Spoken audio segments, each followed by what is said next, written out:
Social anxiety. Hello guys and welcome back to Mental Health Mondays. Today's topic is going to be social anxiety. I wanted to make this video because I feel like at Christmas time there can be a lot of social anxiety around Christmas parties and family gatherings, etc, etc. To be honest, I get social anxiety all year round, and I just wanted to share with you the tips that I use to deal with it. I get social anxiety in so many different situations, and that may seem weird because I'm so able to actually talk to people when it comes to it, and I'm perfectly fine talking to a camera by myself in my lounge. But when it comes to actually leaving my house, and you know, whether I'm out shopping or in the supermarket or at a party, because I'm not a very confident person to begin with. I'm not the one that's like taking the lead and cracking all the jokes when I meet strangers.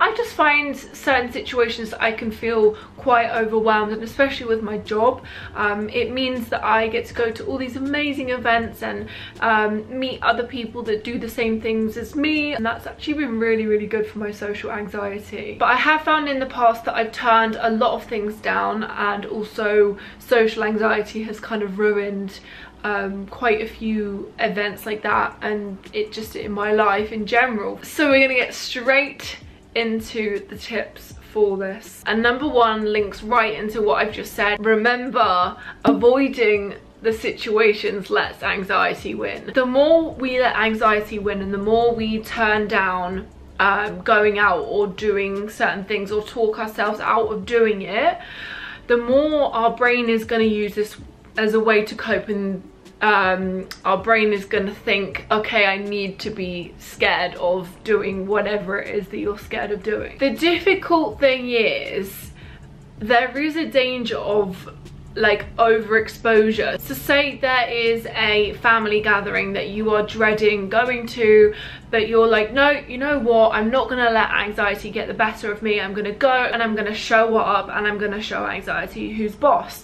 And you go and you show up and it just turns into an absolute shit show, and you're just like, why did I come? I should have just stayed at home. And then you get yourself into the kind of mindset that, you know, I'm so much safer at home, I should never like expose myself into these situations because I know that they're gonna end badly. Sometimes it's a self-fulfilling prophecy, sometimes it's things like families where we can't control them. Then you've almost taken a few steps backwards and you're kind of drained from you know, actually putting yourself out there and taking that knock. But I'll talk about my tip for helping with being knocked back in a second.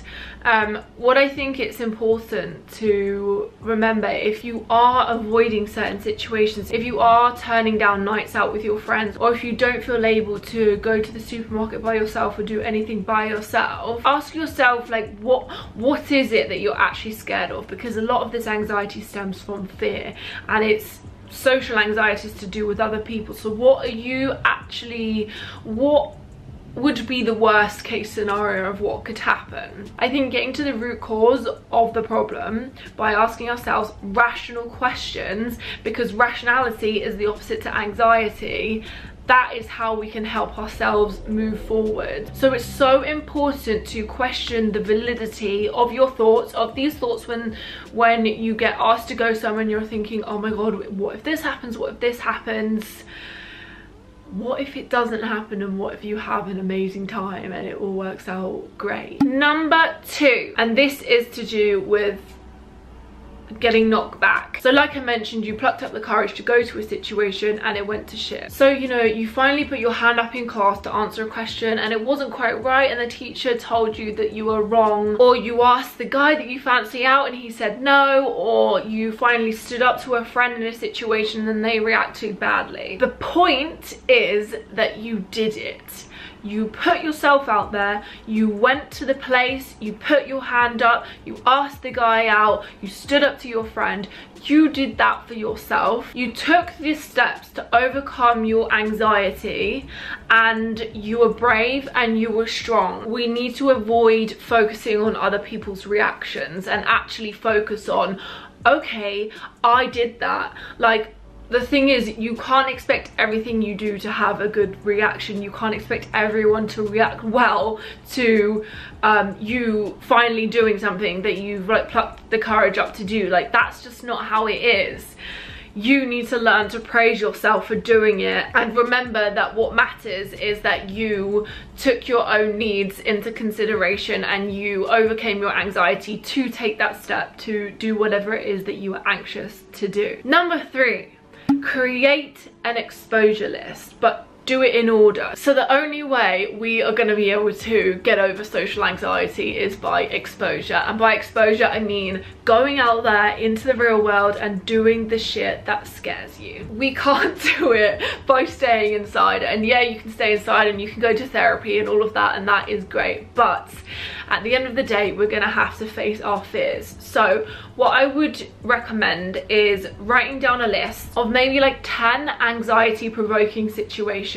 We're going to start with a few that are less scary, and then at the top have the thing that scares you the absolute most. And it can be really, really small things to start off with. Like for me, it's when I'm in a supermarket and I need to find something in the aisle, right? I will literally traipse around the aisles trying to find it myself instead of asking someone that works there, excuse me, where do you keep your ketchup? So that may be one of the things on my list. Or it may be asking a stranger for directions instead of sitting there on my phone thinking, oh my god, like I don't know how I'm gonna get there, I'm late for this meeting, blah blah blah. Just ask a flipping stranger. At the top of the list for me is probably car garages, because that is a place that I find really scary. I don't know why. I think it's because it's all like male dominated, and it's just like, oh, I don't know.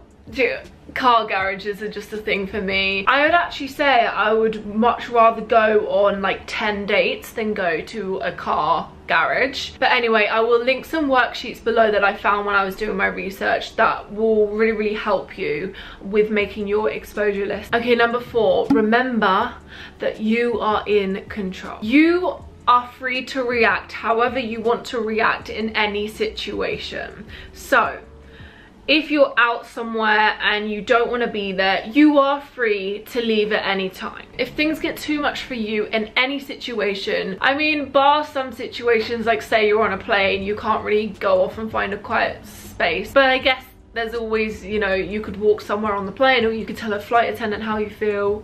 Again, that's probably very social anxiety provoking. But my point is that wherever you are, you'll either be able to find a quiet space or go home.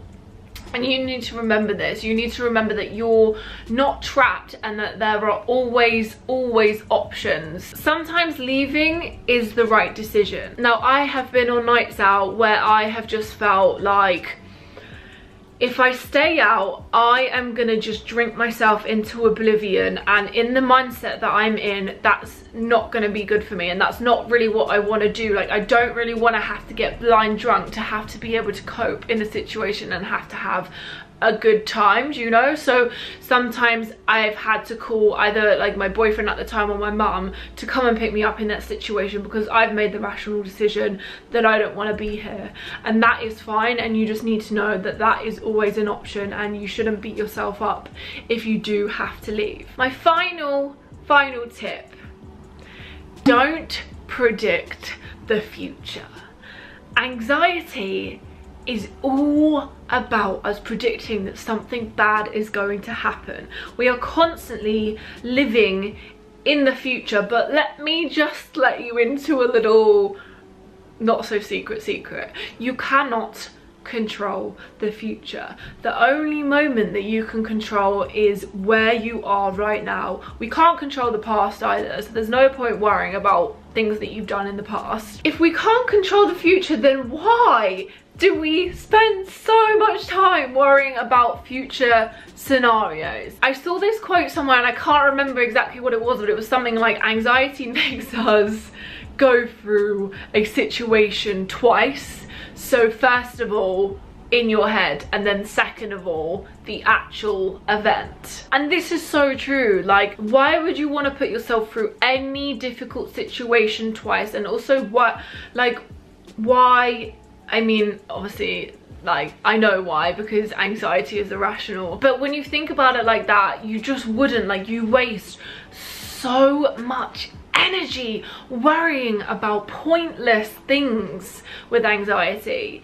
And it is so important that we distract ourselves from these thoughts. So whenever I catch myself overthinking a certain scenario, I'll immediately intervene in my brain, and I will either counter it with some rational thinking, or I'll distract myself and think about something completely different, or go off and do some yoga, go for a walk, whatever.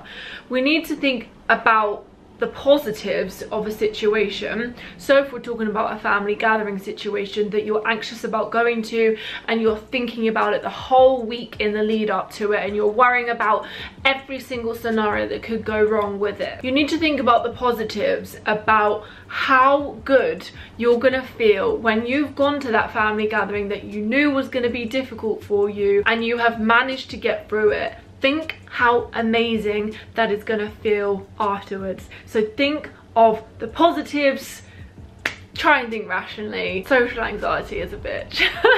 So I really hope that these tips have helped you guys. Do let me know in the comments below if you can relate to any of the situations that I've spoken about. I'm sending love to all of you. Make sure you do give this video a thumbs up if it did help you, and share it with anyone that you think it could help. And I will see you in my next video. But until then, goodbye.